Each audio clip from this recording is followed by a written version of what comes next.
پیدائش 32واں باب۔ اور یعقوب نے بھی اپنی راہ لی اور خدا کے فرشتے اسے ملے، اور یعقوب نے ان کو دیکھ کر کہا کہ یہ خدا کا لشکر ہے، اور اس جگہ کا نام مہنائم رکھا۔ اور یعقوب نے اپنے آگے آگے کاسدوں کو ادوم کے ملک کو جو شیر کی سرزمین میں ہے اپنے بھائی عیسو کے پاس بھیجا، اور ان کو حکم دیا کہ تم میرے خداوند عیسو سے یہ کہنا کہ آپ کا بندہ یعقوب کہتا ہے کہ میں لابن کے ہاں مقیم تھا اور اب تک وہیں رہا، اور میرے پاس گائے، بیل اور گدھے اور بھیڑ بکریاں اور نوکر چاکر اور لونڈیاں ہیں، اور میں اپنے خداوند کے پاس اس لیے خبر بھیجتا ہوں کہ مجھ پر آپ کے کرم کی نظر ہو۔ پس کاسد یعقوب کے پاس لوٹ کر آئے اور کہنے لگے کہ ہم تیرے بھائی عیسو کے پاس گئے تھے، وہ 400 آدمیوں کو ساتھ لے کر تیری ملاقات کو آ رہا ہے۔ تب یعقوب نہایت ڈر گیا اور پریشان ہوا، اور اس نے اپنے ساتھ کے لوگوں اور بھیڑ بکریوں اور گائے بیلوں اور اونٹوں کے 2 غول لیے، اور سوچا کہ اگر عیسو ایک غول پر آ پڑے اور اسے مارے تو دوسرا غول بچ کر بھاگ جائے گا۔ اور یعقوب نے کہا، اے میرے باپ ابراہیم کے خدا اور اے میرے باپ اسحاق کے خدا، اے خداوند جس نے مجھے یہ فرمایا کہ تو اپنے ملک کو اپنے رشتہ داروں کے پاس لوٹ جا، اور میں تیرے ساتھ بھلائی کروں گا، میں تیری سب رحمتوں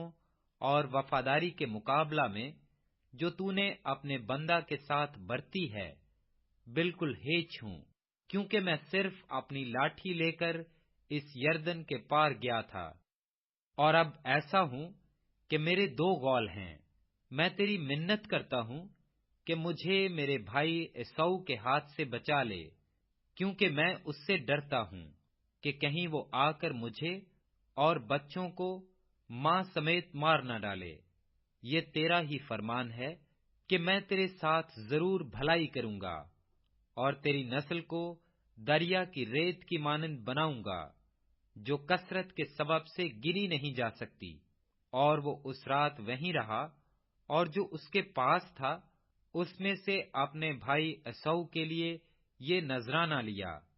200 بکریاں اور 20 بکرے، 200 بھیڑیں اور 20 مینڈے، اور 30 دودھ دینے والی اونٹنیاں بچوں سمیت، اور 40 گائیں اور 10 بیل، 20 گدھیاں اور 10 گدھے، اور ان کو جدا جدا غول کر کے نوکروں کو سونپا، اور ان سے کہا کہ تم میرے آگے آگے پار جاؤ اور غولوں کو ذرا دور دور رکھنا۔ اور اس نے سب سے اگلے غول کے رکھوالے کو حکم دیا کہ جب میرا بھائی عیسو تجھے ملے اور تجھ سے پوچھے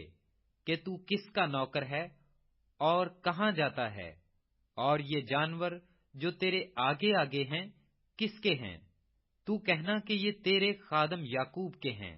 یہ نذرانہ ہے جو میرے خداوند عیسو کے لیے بھیجا گیا ہے، اور وہ خود بھی ہمارے پیچھے پیچھے آ رہا ہے۔ اور اس نے دوسرے اور تیسرے کو اور غولوں کے سب رکھوالوں کو حکم دیا کہ جب عیسو تم کو ملے تو تم یہی بات کہنا، اور یہ بھی کہنا کہ تیرا خادم یعقوب خود بھی ہمارے پیچھے پیچھے آ رہا ہے۔ اس نے یہ سوچا کہ میں اس نذرانے سے جو مجھ سے پہلے وہاں جائے گا اسے راضی کر لوں گا، تب اس کا منہ دیکھوں گا، شاید یوں وہ مجھ کو قبول کرے۔ چنانچہ وہ نذرانہ اس کے آگے آگے پار گیا، پر وہ خود اس رات اپنے ڈیرے میں رہا۔ اور وہ اسی رات اٹھا اور اپنی دونوں بیویوں، دونوں لونڈیوں اور 11 بیٹوں کو لے کر ان کو یبوک کے گھاٹ سے پار اتارا، اور ان کو لے کر ندی پار کرایا، اور اپنا سب کچھ پار بھیج دیا، اور یعقوب اکیلا رہ گیا۔ اور پاؤں پھٹنے کے وقت تک ایک شخص وہاں اس سے کشتی لڑتا رہا۔ جب اس نے دیکھا کہ وہ اس پر غالب نہیں ہوتا تو اس کی ران کو اندر کی طرف سے چھوا، اور یعقوب کی ران کی نس اس کے ساتھ کشتی کرنے میں چڑھ گئی، اور اس نے کہا مجھے جانے دے کیونکہ پاؤں پھٹ چلی۔ یعقوب نے کہا جب تک تو مجھے برکت نہ دے میں تجھے جانے نہیں دوں گا۔ تب اس نے اس سے پوچھا کہ تیرا نام کیا ہے؟ اس نے جواب دیا یعقوب۔ اس نے کہا کہ تیرا نام آگے کو یعقوب نہیں بلکہ اسرائیل ہوگا، کیونکہ تو نے خدا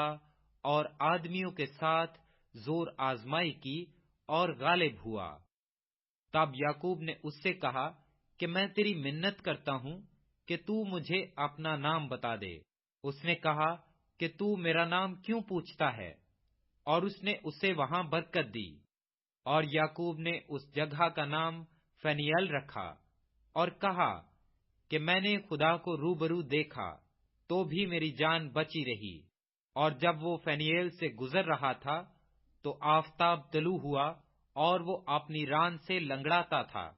اسی سبب سے بنی اسرائیل اس نس کو جو ران میں اندر کی طرف ہے آج تک نہیں کھاتے،